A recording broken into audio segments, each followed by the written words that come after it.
জয় মোহনবাগান, জয় মোহনবাগান। ভাই, এই লোগোটা এই লোগোটা এই লোগোটা থাকলে আলাদা কিন্তু পাওয়ার চলে আসে, আলাদা কিন্তু লড়াই আছে, আলাদা মানসিকতা আছে, আলাদা কিছু আসে, আলাদা কিছু হিউম্যানিটিতে সেই গরম রক্ত চলে আসে। আর ভাই, জয় মোহনবাগান।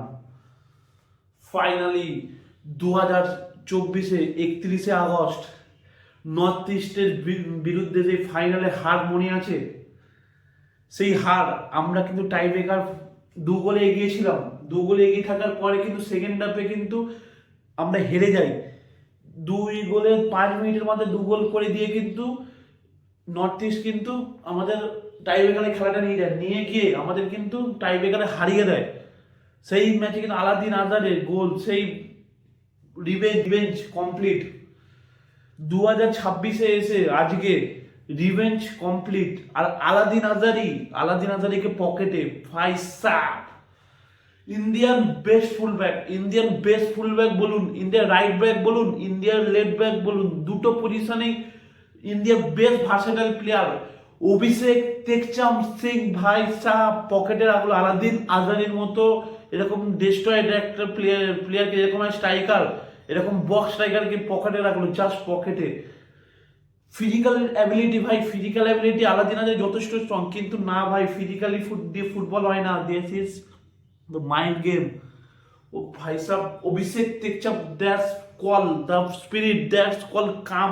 প্যানাগেটিস ডিপেরিস আন্ডারে অভিষেককে আমরা কিন্তু পাঞ্জাব এফসিতে দেখেছিলাম খেলতে, সেখানেও কিন্তু আলাদিন আজারিকে আটকে ছিল। আবার আজকে আবার প্যানাগেটিস আন্ডারে অভিষেক টেকচাপ, ও ভাই সাহ কি লেভেলের পারফরমেন্স, কি লেভেলের টেম্পারমেন্ট, ও ক্লাস, পাওয়ার অ্যান্ড স্পিড, সব কিছুতে কিন্তু আলাদিনকে কিন্তু বিট করে দিল। সারা ম্যাচে 0-1 টার্গেট, একটা শট করতে পারেনি আলাদিন আজারিকে। ভাই পুরো লেগেছে সারা ম্যাচে। আমি আলাদিনকে কিছু করতে দেখিনি, শুধুমাত্র একটা ওই রাহুল বেকে একটা মিস টাইম ট্যাকল, যেটা স্লিপ খেয়ে গেছিল পাটা হালকা করে, সেইখানে ওই একটা সুযোগ পাই, সেইটা আলাদিন কিন্তু বাইরে মারে।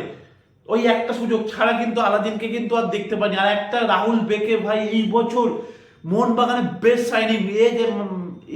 এজ ডাজ নট ম্যাটার, সত্যি কথা বলি, এজ ডাজ নট ম্যাটার। কেন ভাই, রাহুল বেকের ওই স্লাইডিং ট্যাকল যেখানে অলমোস্ট আলাদিন কিন্তু গোল করে দেয়, সেইখান থেকে ও ভাই সাহেব রাহুল বেকে কি স্লাইডিং ট্যাকল, কি টাইমিং, কি প্লেসমেন্ট, একদম প্রপার রাইট টাইমে রাহুল বেকে। কেন রাহুল বেকে এত সুন্দর টেম্পারমেন্টে ফুটবল খেলে, দেখুন মেহতাবের মতো প্লেয়ারকে বসিয়ে রেখে দিয়েছে বেঞ্চে, অ্যালেক্সাইডের মতো ইয়ং প্লেয়ার প্রসপেক্টরকে বসে আছে শুধুমাত্র একজনের জন্য, এই রাহুল বেগে। কি লেভেলের পারফরমেন্স করছে আলবাতের সঙ্গে, ও ফাইভ সাফ কি লেভেলের পারফরমেন্স। একটা সেই আমার আইএসএল এর একটা কথা ম্যাচ মনে আছে, এফসি গোয়ার সঙ্গে, যেখানে নোয়া সাদুর মতো প্লেয়ার, যেখানে কোনো মানে কি বলবেন, অত ভালো ড্রিবলার, টার্ন টুইস্টিং ফিটনেস অনেক বেশি, বডি কন্ট্যাক্ট অনেক বেশি, সেইখানে আমাদের আটকে দিয়েছিল আমাদের সেই ইয়ং দীপেন্দু বিশ্বাস, কিন্তু নোয়া সাদুইকে এখানে পকেটে রেখেছিল, কিছু করতে নেই। আজকে সেই দেখতে পেলাম, সেরকম একই স্পিড দেখতে পেলাম, দ্যাটস কল অভিষেক টেকচাম সিং। ও কিছু বলার নেই, ওয়াজ এ টু গুড পুরো জাস্ট ফায়ার। ভাই অভিষেক টেকচাম কি লেভেলের পারফরমেন্স করেছে। কিন্তু যাই বলুন, আমি কিন্তু মোহনবাগানের মিডফিল্ড দেখে কিন্তু আনহ্যাপি এখনো অব্দি। কিন্তু মোহনবাগানের সেই মিডফিল্ডে কিন্তু জড়তা সেই এখনো আছে। জানি না কেন মিডফিল্ড আমার ঠিক লাগছে না। আর থাপাকে দেখে আমার কিন্তু ওভারটাইম লাগছে যথেষ্ট, কিন্তু এরকম প্রতিকূল পরিবেশ, ওদের ঘরের মাঠে খেলা, এরকম বৃষ্টি ওয়েদার, প্লেয়ারদের খেলতে কিন্তু অসুবিধা হয়, দাঁড়াতে পারে না, সব ঠিক আছে, তারপরে বলছি আমাদের মিডফিল্ড কিন্তু, ভাই আমাদের ডার্বিতে কিন্তু ফাইনালে কিন্তু মিডফিল্ড কিন্তু নিয়ে কিছু চিন্তা করতে হবে। মিডফিল্ড কিন্তু খুবই খারাপ। আর সেকেন্ড হাফে আমাদের ওই চেঞ্জটা কিন্তু খুবই খারাপ লেগেছে, যে প্যানাগেটিস ডিন পেরিসের যে ওই চেঞ্জটা, তোমাদের কেমন লেগেছে বলো? সত্যি কথা বলছি, ওই চান্সটা কিন্তু চেঞ্জ হওয়ার পর কিন্তু ওই সাহালের জায়গায় থাপা নেওয়ার পরে কিন্তু খেলাটা কিন্তু আর ওপেন হয়ে যায় সেকেন্ড হাফ থেকে। কিন্তু ওই পর কিন্তু নর্থ ইস্ট কিন্তু আরো বেশি পরিমাণে কিন্তু অ্যাটাক শুরু করে, আরো বেশি পরিমাণে অ্যাটাক করে, আরো বেশি পরিমাণে করে, যাই হোক সেকেন্ড হাফে কিন্তু নর্থ ইস্টে কিন্তু অনেক ভালো লেগেছে, গ্রাউন্ড কন্ডিশন যখন একটুখানি ভালো হয়ে গেছে তখন কিন্তু নর্থ ইস্ট কারো বেটার লেগেছে। কেন বেটার নয়, কেন খেলবে না, কারণ ওদের ঘরের মাঠে খেলা, তাই ঘরের মাঠে ওদের কিন্তু ফুল এফোর্ট দিয়েছে চেষ্টা করা, কিন্তু ফাইনালি কিন্তু পারেনি। মেঘালয়ের মিনিস্টার বলছিল, সবাই বলছে তাদের সবার সামনে কিন্তু ভাই সাহেব ওদের হোম গ্রাউন্ডের সামনে গিয়ে মোহনবাগান এরকম পারফরমেন্স, ও টপ ক্লাস পারফরমেন্স ভাই সাহেব। কেন জানি না সালের কেসটা আমি কেন বুঝতে পারলাম না এখনো অব্দি, সালকে তুলে নেওয়া হলো, সত্যি কথা বলছি সালকে কেন তুলে নেওয়া হলো আমি কি এখনো অব্দি জানি না। আর কলকাতার লিগের যারা খেলে অভ্যস্ত তাদের মধ্যে এই প্লেয়ারকে দেখুন, প্যারাগ্লাইডিং আজকে কি করেছে আপনার কিয়ান নাসেরিকে কিন্তু আজকে রাইট উইকে খেলা ছিল ভাই, two good bye Kiyan Nasiri. কেন Kiyan Nasiri two good bye আমায় কিন্তু খুব ইমপ্রেস করেছে, কিন্তু একটুখানি যদি ইন্ডিয়ান প্লেয়াররা বক্সের মধ্যে যদি একটু বেটার একটু ভালো ডিসিশন নিতে পারে, একটু ডিসিশন মেকার হতে যায়, তাহলে কিন্তু আরো ভালো হবে ইন্ডিয়ান অ্যাটাকারের জন্য। রাইট উইং থেকে যেটা কিয়ান যেটা বের করলো যে বলটা, যতদূর সম্ভব ছিল আব্দুল নবীকে যে মানে কি বলবেন যেটা বের করলো, নয় আব্দুল নবী নয় হচ্ছে রোহিত যাদব, দুজনের মধ্যে এখন একজন, আমার ঠিক খেয়াল হচ্ছে না, যে বলটা কত সুন্দর বের করলো, বের করার পর ওখানে সাহাল পুরো আনমার্ক অবস্থায়, কিয়ান ওখানে সাহালকে না বল দিয়ে ওখানে কিন্তু শট করলো, খুবই প্যাথেটিক। এটা কিন্তু কিয়ান এর মতো ইয়ং প্লেয়ারদের কিন্তু আরো ভাবা উচিত, অ্যাটাকিং লাইনে আরো কিন্তু ইন্ডিয়ান প্লেয়ারদের, আমি বলছি ইন্ডিয়ান অ্যাটাকারদের আরো একটুখানি চিন্তা ভাবনা করা উচিত, যে বক্সের সামনে গিয়ে যেখানে ফ্রি প্রেস রয়েছে, কোন আমাদের অপোনেন্ট আমাদের প্লেয়ার দাঁড়িয়ে আছে, সেখানে আমার প্লেয়ারকে আমি বল না দিয়ে আমি শুট করছি, আমাদের কিন্তু খেলাটাকে আমরা পুরো অ্যাটাকটাকে নষ্ট করছি। সত্যি কিয়ান ওটাই করলো, কিয়ান সব কিছু করলো, কাটালো, টার্নিং টুইস্টিং করলো, করার পর কিন্তু কিয়ান কিন্তু কি করলো, বাইরে মারলো, খুবই খারাপ। আর যার কথা বললে এখন অব্দি বলিনি, দ্য বিশাল কাইট, আমাদের বাজকা পিতার আমাদের লেজেন্ড গোলকিপার দানাদান কাইট ভাই সাহেব কি লেভেলের পারফরমেন্স দিয়েছে, দুটো সেভ, দুটো টপ ক্লাস সেভ। ও জাস্ট আলাদিন আজারের ভাই আমায় কিন্তু কনফিডেন্স, কারণ আলাদিন আজারি কিন্তু সারা ম্যাচে কিন্তু কিছু ইনফ্যাক্ট খেলতে পারি, এমনকি টাই ব্রেকারটা অব্দি বিশাল কাইট আমাদের কনফিডেন্স যদি টাই ব্রেকারটা অব্দি সেভ করে দিয়েছিল, ওখানে যদি আলাদিনকে যদি টাই ব্রেকারটা সেভ করে দিত না বিশাল কাইট, অফ ভাই মজা আসতো ভাই। লাস্টে এসে আলাদিন লাস্ট অব্দি ফলো করেছে, যে টাই ব্রেকারে যখন মেরেছে Vishal Kaith, this is the class of the power of the Vishal Kaith. একটা ভালো গোলকিপার এটাই, কিন্তু লাস্ট অব্দি কিন্তু স্ট্রাইকারকে দেখে সে লাস্ট অব্দি কি করে, পুরো জাজ করে নিয়েছিল, কিন্তু লাস্ট অব্দি দিয়ে ভেবেছিল সোজা মারবে, তারপর দেখলো না রাইট আপনার বাদিকে মারলো, বাদিকে মারলো, আর ঠিক কিন্তু সেভ হয়েও গেছিল রে ভাই, সেভ হয়ে গেছিল, সেভ হয়ে গেছে, একটু জন্য হাতে লেগে ভাই ঢুকে গেল ভাই সব কিছু কি বলে। আর আজকে লিস্টন একটুখানি আগের দিন যে ম্যাচগুলো খেলেছে এই ম্যাচগুলোর থেকে কিন্তু লিস্টন আজকে একটুখানি বেটার ফুটবল খেলেছে, কিন্তু ভাই আশরাফুল ভাই লাস্টে ভাই পেনাল্টি মিস করে দিচ্ছে, টাই ব্রেকারটা অলমোস্ট কিন্তু মিস করে দিয়েছিল, গুরমিতের কিন্তু হাতে লেগে এইখানে এই জায়গাটা লেগে কিন্তু ঢুকে গেছে ভাই সাহেব, কি বাজে প্যাথেটিক লেভেলের টাই ব্রেকার। মানে যাই হোক ফ্রি কিকটা ও ভাই সাহেব লিস্টন কোলাসো ওয়াদের top class performance. Liston Colaco কিন্তু যেটা শটটা রাখলো, যে গুরমিতকে যে শটটা রাখলো রে ভাই, কি শটটা রেখেছিল লিস্টন, টপ ক্লাস গুরমিতকে যে এর শটটা রেখেছিল গুরমিতকে।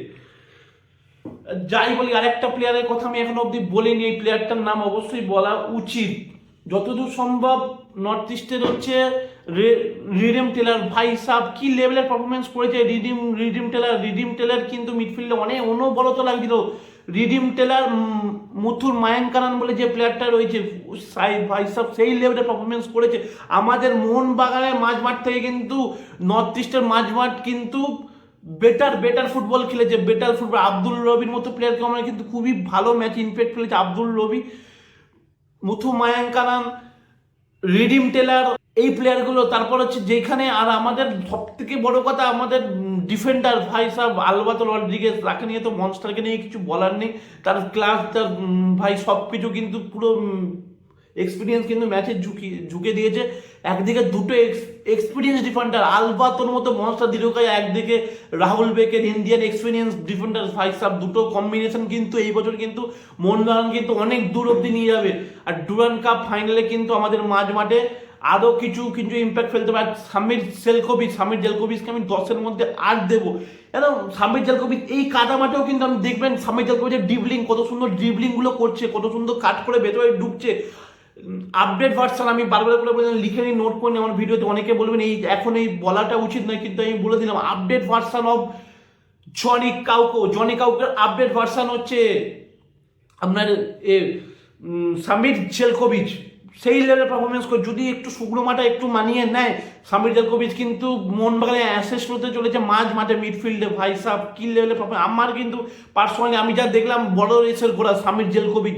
কেন সামির জেলকোভিচ বড় রেসের ঘোড়া বলছি? কেন যেভাবে ড্রিবলিং করে, যেভাবে বল হোল্ড করে, সেকেন্ড হাফে দেখবেন 7 ওঠার পরে কিন্তু আরও বেশি পরিমাণে অ্যাটাকে কিন্তু ইনভলভ হয়। হ্যাঁ, ওটার পর ওরা অ্যাটাকটা বেশি করে কিন্তু ভাই ইথিয়ানের মতো প্লেয়ার যেখানে থাকবে, আলাদিনের মতো প্লেয়ার থাকবে, জিতে নেমেছে প্লেয়ার থাকবে, পার্থিববন্ধু প্লেয়ার থাকবে, সেখানে অ্যাটাক হবে। আর ওরা কিন্তু ভালো ফুটবল খেলেছে, অনেক বেটার টিম জামশেদপুর, অনেক ভালো ফুটবল আমরা খেলেছি। ওদের ঘরের মাঠে গিয়ে আমরা রিভেঞ্জ কমপ্লিট করেছি। আই অ্যাম হ্যাপি যে আমরা ফাইনালে আমাদের চির প্রতিদ্বন্দ্বী ইস্ট বেঙ্গলের সঙ্গে ফেস করব, আর ওই ফাইনালে কিন্তু আমরা জিতবো। আর আজকে আমাদের ডেবিউ অলরেডি হয়ে গেছে। টুবলুদা ভাই সাহেব, কার কথা বলছি বুঝতে পারছেন? মিগুয়েল ফিগেরা সঙ্গে লাইলেন চুয়ালা ছাংতে আজ অ্যাভারেজ পারফরমেন্স রেখেছে, কিন্তু অ্যাভারেজ পারফরমেন্স লাগবে না কেন? এই মাঠে ভালো প্লেয়ার খেলা খুব মুশকিল। কেন আগে কলকাতা লিগ আমরা কিন্তু সেভাবে গুরুত্ব দিই না। কলকাতা লিগে যারা খেলে অভ্যস্ত তারা কিন্তু এই মাঠে কোনো অসুবিধা নেই। আর এখন ভারতে মোহনবাগান, ইস্ট বেঙ্গল ক্লাবে কিন্তু বাঙালি ফুটবল কম, বাঙালি ফুটবলাররা বেশি খেললে এই মাঠে কিন্তু ইজি ব্যাপার। কলকাতার যারা আমাদের বাঙালি ফুটবলাররা এই মাঠে খেলে অভ্যস্ত, এরকম মাঠে এই মাঠে মানে প্রীতম কোটাল বলুন, সৌভিক চক্রবর্তী, এদের মতো প্লেয়াররা কোনো আরামসে খেলে দেবে, কারণ তাদের একটা ব্লাড রয়েছে, বাঙালি তার লড়াই করতে জানে।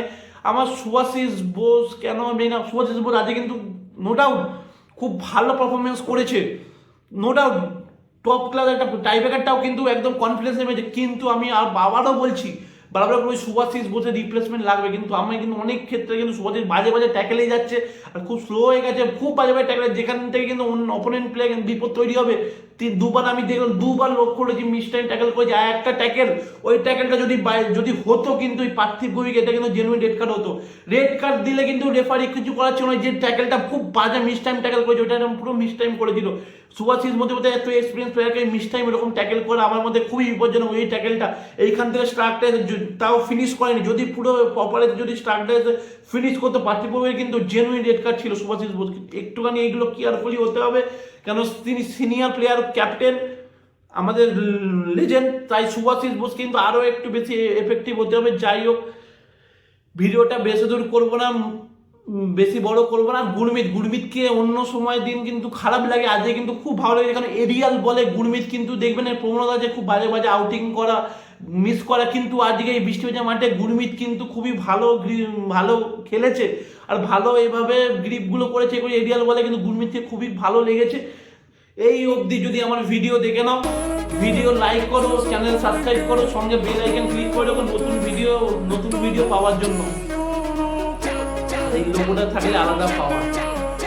থ্যাংকস ফর ওয়াচিং বেঙ্গল এই কোচ ব্লগ।